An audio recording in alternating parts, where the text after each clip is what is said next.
ಶಿವಾಯ. ಎಲ್ಲರಿಗೂ ಶಿವರಾತ್ರಿ ಹಬ್ಬದ ಹಾರ್ದಿಕ ಶುಭಾಶಯಗಳು. ಆ ಶಿವ ಪರಮಾತ್ಮ ಎಲ್ರಿಗೂ ಒಳ್ಳೇದು ಮಾಡಲಿ ಅಂತ ಹಾರೈಸ್ತೀನಿ.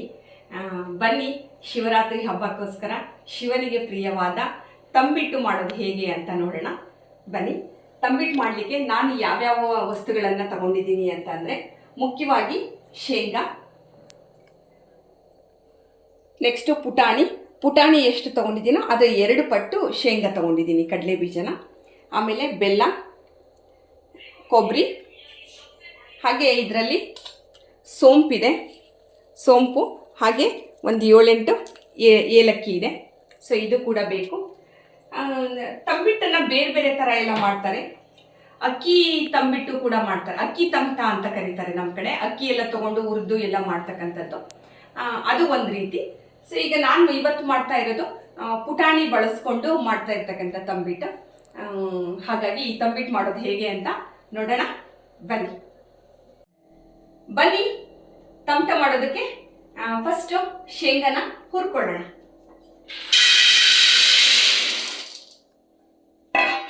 ಸಿಮ್ಮಲ್ಲಿ ಇಟ್ಕೊಂಡು ಹದವಾಗಿ ತಮಟ ಉರಿಬೇಕು, ಕಡಲೆ ಬೀಜ ಉರಿಬೇಕು.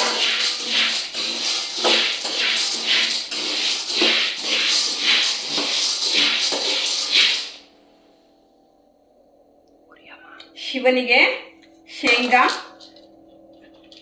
ಪುಟಾಣಿ ಹಾಕಿ ಮಾಡ್ತಾ ಇರೋ ತಮಟ ತುಂಬ ಚೆನ್ನಾಗಿರುತ್ತೆ.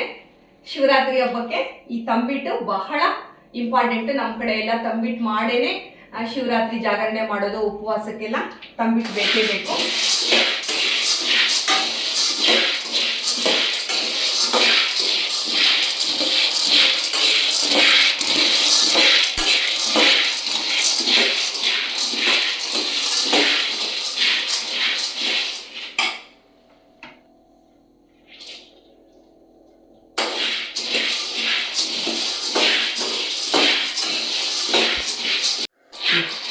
ನೋಡಿ, ಈಗ ಹದವಾಗಿ ಹುರಿದಿದ್ದೀನಿ, ಕರೆಕ್ಟಾಗಿ ಆಗಿದೆ. ಸಿಮ್ಮಲ್ಲಿ ಇಟ್ಕೊಂಡು ನೋಡಿ, ಹಿಂಗಂದರೆ ಸಿಪ್ಪೆ ಬಿಡಬೇಕದು.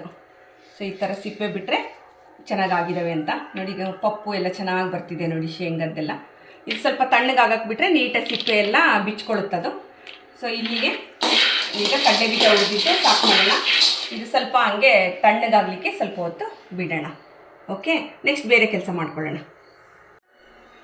ಬನ್ನಿ, ಈಗ ತಮಟ ಮಾಡಲಿಕ್ಕೆ ಕೊಬ್ಬರಿ ತುರ್ಕೊಳ್ಳೋಣ.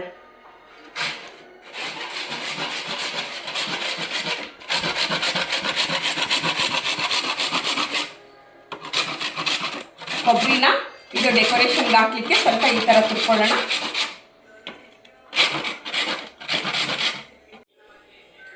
ಬನ್ನಿ, ಈಗ ಮಿಕ್ಸಿ ಮಾಡ್ಕೊಳ್ಳೋಣ. ಸೊ ಫಸ್ಟು ಇದು ಸೋಂಪು ತೊಗೊಂಡಿದ್ವಲ್ಲ, ಇದು ಏನು ಗೊತ್ತಾ, ತಂಬಿಟ್ಟಿಗೆ ಈ ಸೋಂಪಿನ ಘಮ ಭಾಳ ಚೆನ್ನಾಗಿರುತ್ತೆ. ಜೊತೆಗೆ ಹಾಗೆ ರುಚಿ ಕೂಡ ಹೆಚ್ಚು ಮಾಡುತ್ತೆ. ಅದ್ರ ಜೊತೆಗೆ ಸ್ವಲ್ಪ ಏಲಕ್ಕಿ ಹಾಕ್ಕೊಂಡಿದ್ದೀನಿ.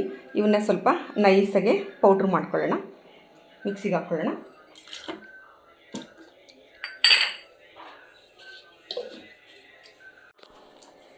ಈಗ ಇದು ಕೊಬ್ಬರಿ ಈ ಥರ ತುರಿದಿರೋದನ್ನು ಹಾಗೆ ಡೈರೆಕ್ಟಾಗಿ ಹಾಕೋಣ. ಇದು ತಿಂತಾ ಇರಬೇಕಾದ್ರೆ ತಮಟದಲ್ಲಿ ಬಾಯಿಗೆ ಸಿಗಬೇಕು. ಇದನ್ನು ಸ್ವಲ್ಪ ಮಿಕ್ಸಿ ಮಾಡ್ಕೊಳ್ಳೋಣ. ಒಟ್ಟು ನಾನು ಇಷ್ಟು ಕಂಟೆಂಟ್ಗೆ 2 ಕೊಬ್ಬರಿ ತೊಗೊಂಡಿದ್ದೀನಿ. ಸೊ ಇದನ್ನು ಈಗ ಮಿಕ್ಸಿ ಮಾಡ್ಕೊಳ್ಳೋಣ. ಅದ್ರ ಜೊತೆಗೆ ಹಾಕ್ಕೊಳ್ಳೋಣ ಸೋಂಪು ಇದೆಯಲ್ಲ, ಅದಕ್ಕೆ ಜೊತೆಗೆ ಹಾಕ್ಕೊಂಡ್ಬಿಡೋಣ. ನೈಸ್ ಆಗುತ್ತಲ್ಲ ಅವಾಗ.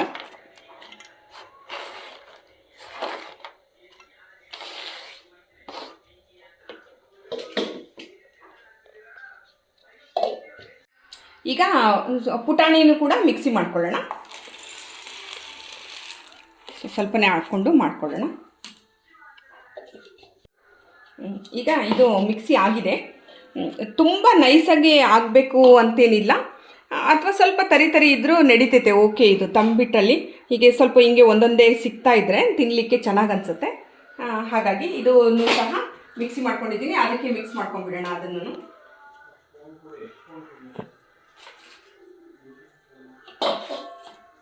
ಈಗ ಇವು ಸ್ವಲ್ಪ ಒಂದೊಂದು ತಂಬಿಟ್ಟಲ್ಲಿ ಹಾಗೆ ಬಾಯಿಗೆ ಸಿಗ್ತಾ ಇರಲಿ ಅಂತ ಸ್ವಲ್ಪ ಹಾಗೆ ಒಂದು ಮೇಲೆ ಒಂದೊಂದು ಹಾಕ್ತೀನಿ.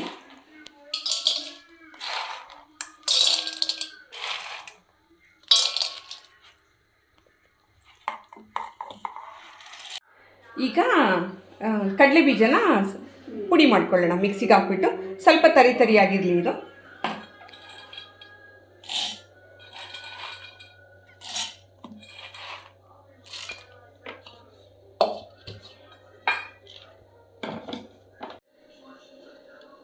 ನೋಡಿ ಈ ಥರ ಸ್ವಲ್ಪ ತರಿಯಾಗಿ ಮಾಡಿಕೊಂಡ್ರೆ ಸಾಕು.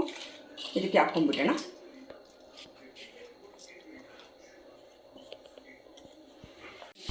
ಈಗ ಇದು ಕೊಬ್ಬರಿ ತುರಿದಿಟ್ಕೊಂಡಿದ್ವಲ್ಲ, ಈ ಕೊಬ್ಬರಿನೂ ಸಹ ಇದಕ್ಕೆ ಹಾಕ್ಕೊಂಡ್ಬಿಡೋಣ.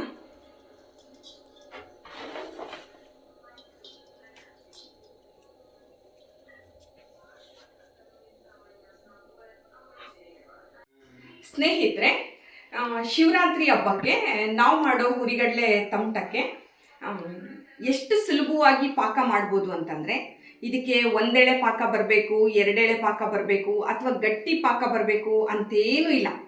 ಇದು ಶೇಂಗಾ ನಾವು ಎಷ್ಟು ತೊಗೋತೀವಲ್ಲ, ಕಡಲೆ ಬೀಜ ಎಷ್ಟು ತೊಗೋತೀವಲ್ಲ ಅಷ್ಟೇ ಬೆಲ್ಲ ತೊಗೊಳ್ಳೋದು.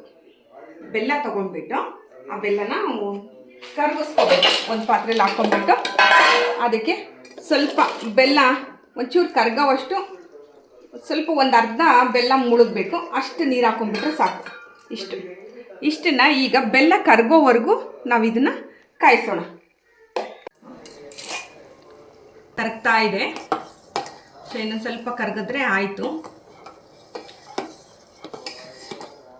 ಆಲ್ಮೋಸ್ಟ್ ಎಲ್ಲ ರೆಡಿಯಾಗಿದೆ. ಅಷ್ಟೊತ್ತಿಗೆ ನಾವು ನೋಡಿ ಇದು ಸ್ವಲ್ಪ ಕಡಲೆ ಬೀಜ ಹಂಗೆ ಸ್ವಲ್ಪ ಪಪ್ಪುಗಳನ್ನು ಹಾಗೆ ಇಟ್ಕೊಂಡಿದ್ದೀನಿ. ಈಗ ಇದೆಲ್ಲ ಮಿಕ್ಸ್ಚರ್ ಇದೆಯಲ್ಲ, ಇದೆಲ್ಲ ಪೌಡ್ರು, ಅದ್ರ ಜೊತೆಗೆ ಇದನ್ನು ಹಾಕೋಣ. ತಮಟ ತಿನ್ನಬೇಕಾದ್ರೆ ಕಡಲೆ ಬೀಜ, ಆಮೇಲೆ ಪುಟಾಣಿ ಕಡಲೆ ಅವೆಲ್ಲ ಬಾಯಿಗೆ ಸಿಗ್ತಾ ಇದ್ದರೆ, ಕೊಬ್ಬರಿ ಇದೆಲ್ಲ ಚೆನ್ನಾಗಿ ಟೇಸ್ಟ್ ಅನಿಸುತ್ತೆ, ತಿನ್ಲಿಕ್ಕೆ ರುಚಿ ಅನಿಸುತ್ತೆ. ಸೊ ಇವನ್ನೆಲ್ಲ ಹಾಕೋಣ.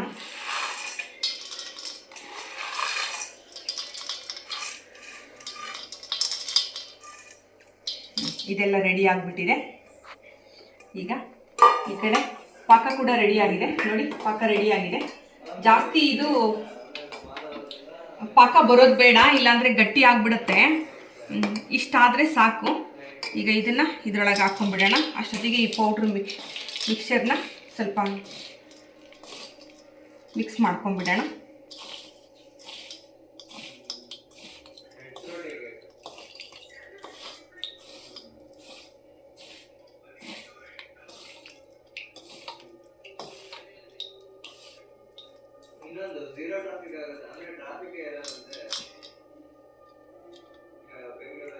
ಇದೆಲ್ಲ ರೆಡಿಯಾಗಿದೆ. ನೋಡಿ ತಂಬಿಟ್ಟಿಂದ ಮಿಕ್ಸರು ಯಾವ ಥರ ರೆಡಿಯಾಗಿದೆ ಅಂತ. ಸೊ ಈಗ ಇದಕ್ಕೆ ನಾವೇನು ಬೆಲ್ಲದ ಸಿರಪ್ ಮಾಡ್ಕೊಂಡಿದ್ದೀವಲ್ಲ ಅದನ್ನು ಸೋಸ್ಕೊಂಡ್ಬಿಡೋಣ. ಸೊ ಸ್ವಲ್ಪನೇ ಹಾಕ್ಕೊಂಡು ಸೋಸ್ಕೊಳ್ಳೋಣ. ಸೊ ನೋಡಿ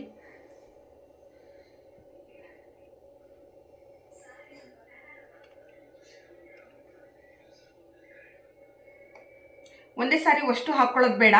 ಅದಕ್ಕೆ ಎಷ್ಟು ಬೇಕೋ ಹದ ನೋಡಿಕೊಂಡು ಮತ್ತೆ ಬೇಕಂದರೆ ಮತ್ತೆ ಹಾಕ್ಕೊಳ್ಳೋಣ. ನೋಡೋಣ ಈಗ ಇದು ಎಷ್ಟಾಗುತ್ತೆ ಅಂತ. ಆಮೇಲೆ ಇದನ್ನೇನು ಬಿಸಿ ಬಿಸಿದೇ ಕಟ್ಟಬೇಕು ಅಂತಲೂ ಏನಿಲ್ಲ. ಈಗ ಇದು ಬೆಲ್ಲದ ಪಾಕ ಹಾಕ್ಬಿಟ್ಟು ಸೊ ಇದನ್ನೆಲ್ಲ ನೀಟಾಗೆ ಮಿಕ್ಸ್ ಮಾಡಿಬಿಟ್ಟು ಹಾಗೆ ಒಂದು ಸ್ವಲ್ಪ ಹೊತ್ತು ಇಟ್ಬಿಟ್ಟು ಆಮೇಲೆ ಇದು ತಣ್ಣಗಾದ್ಮೇಲೂ ಕೂಡ ನಾವು ತಮಟದ ಉಂಡೆಗಳನ್ನು ಕಟ್ಕೋಬೋದು.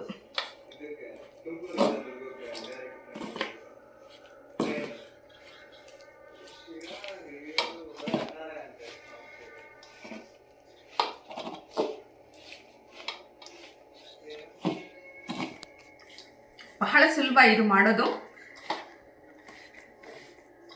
ಆಮೇಲೆ ತಿನ್ನಲಿಕ್ಕೂ ಚೆನ್ನಾಗಿರುತ್ತೆ. ಆಮೇಲೆ ಮೆತ್ತಗಿರುತ್ತೆ, ಗಟ್ಟಿ ಹಾರ್ಡಾಗಿರೋದಿಲ್ಲ. ಆರಾಮಾಗಿ ಕೈಯಲ್ಲೇ ಮುರ್ಕೊಂಡು ತಿನ್ಬೋದು. ಅದೇ ಅಕ್ಕಿ ತಮಟ ಅಂತ ಹೇಳಿದ್ನಲ್ಲ, ಅಕ್ಕಿ ಎಲ್ಲ ಹುರಿದ್ಬಿಟ್ಟು ಅದನ್ನೆಲ್ಲ ಮಿಷಿನ್ಗೆಲ್ಲ ಹಾಕಿಸ್ಬಿಟ್ಟು ಫ್ಲೋರ್ ಮಿಲ್ಗೆಲ್ಲ ಹಾಕಿಸ್ಬಿಟ್ಟು ಮಾಡ್ತಾರೆ ಮಮ್ಮಿಯವರೆಲ್ಲ. ನಾವು ಚಿಕ್ಕವರಿದ್ದಾಗೆಲ್ಲ ಅಕ್ಕಿ ತಮಟನೇ ಮಾಡ್ತಾ ಇದ್ದಿದ್ದು ಅಮ್ಮ ಅವರೆಲ್ಲ. ಅಕ್ಕಿ ಜೋಳ ಹುರಿದ್ಬಿಟ್ಟು ಅದನ್ನು ಪೇಡ್ಲ ಥರ ಎಲ್ಲ ಮಾಡಿಕೊಂಡು ಮಾಡ್ತಾಯಿದ್ರು. ಅದು ಕೂಡ ಚೆನ್ನಾಗಿರುತ್ತೆ, ಗಟ್ಟಿ ಇದ್ರೂ ಕಲ್ಲಲ್ಲೆಲ್ಲ ಕುಟ್ಟಿ ತಿಂತಾಯಿದ್ವಿ ನಾವೆಲ್ಲ ಚಿಕ್ಕವರಿದ್ದಾಗ. ಅದು ಚೆನ್ನಾಗಿದೆ, ಅದೊಂಥರ ಟೇಸ್ಟು. ಬಟ್ ಇದು ಸಾಫ್ಟಾಗಿರುತ್ತೆ, ಸ್ವಲ್ಪ ಮೃದುವಾಗಿರುತ್ತೆ, ಸುಲಭದಲ್ಲಿ ಮುರಿಯುತ್ತೆ. ಕೈಯಲ್ಲಿ ಇಟ್ಕೊಂಡ್ರೆ ಆರಾಮಾಗಿ ಇದನ್ನು ಮುರಿಬೋದು. ಆ ಥರ ತಿನ್ನಲಿಕ್ಕೂ ಚೆನ್ನಾಗಿ ಅನಿಸುತ್ತೆ. ಆದರೆ ಅದು ಗಟ್ಟಿ ಪಾಕ ಮಾಡಿ ಇದ್ದು ಅಕ್ಕಿದು ತಂಬಿಟ್ಟು ಮಾಡ್ತೀವಲ್ಲ, ಅದು ನೀವು ತಿಂಗಳಾನ್ಗಟ್ಲೆ ಇಟ್ಟರು ಏನೂ ಆಗೋದಿಲ್ಲ. ಆದರೆ ಇದನ್ನು ಅಷ್ಟೊಂದು ತಿಂಗಳಾನ್ಗಟ್ಲೆ ಇಡೋದಕ್ಕಾಗೋದಿಲ್ಲ. ಒಂದು 15 ದಿನ 20 ದಿನ ಇಟ್ಕೋಬೋದು ಇದನ್ನು. ಬಟ್ ಅದು ಎಷ್ಟು ತಿಂಗಳಿಟ್ರು ಏನೂ ಆಗೋದಿಲ್ಲ, ಯಾಕಂದರೆ ಫುಲ್ ಗಟ್ಟಿ ಪಾಕ ಬೇರೆ ಮಾಡಿರ್ತೀವಿ. ಹಾಗೆ ನೋಡಿ ಹೀಗಿದೆ, ರೆಡಿಯಾಗಿದೆ ನೋಡಿ, ಈ ಥರ ರೆಡಿಯಾಗಿದೆ. ನಿಧಾನಕ್ಕೆ ಕೂತ್ಕೊಂಡು ಇದನ್ನು ಉಂಡೆ ಮಾಡಿಬಿಟ್ರೆ, ಸ್ವಲ್ಪ ತಣ್ಣಗಾದ್ಮೇಲೆ ಉಂಡೆ ಮಾಡಿದ್ರೆ ಟಮಟದ ಉಂಡೆ ರೆಡಿ.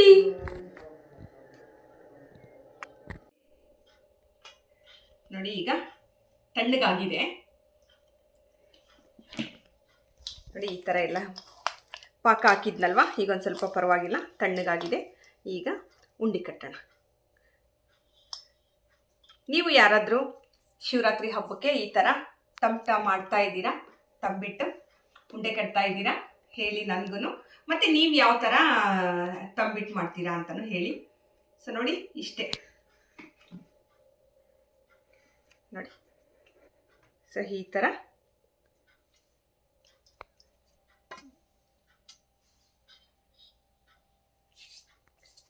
ನೋಡಿ, ಈ ಉಂಡೆ ಮಾಡಲಿಕ್ಕೇ ಎಷ್ಟು ಸ್ಮೂತ್ ಅನ್ನಿಸ್ತಾ ಇದೆ ಕೈಯೊಳಗೆ, ಅಂದರೆ ಹಾರ್ಡ್ ಅನ್ನಿಸ್ತಾ ಇಲ್ಲ.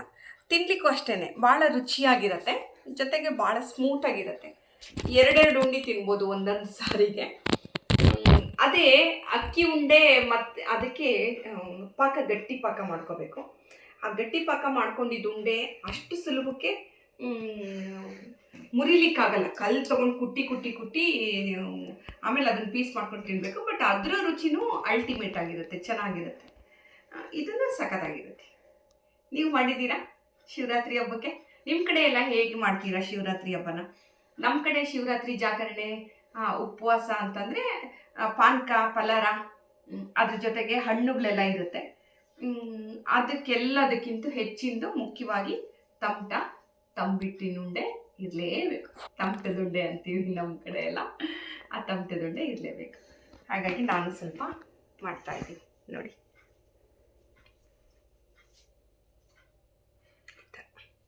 ಒಂದೇ ಕೈಯಲ್ಲೇ ಕಟ್ಟೋದು.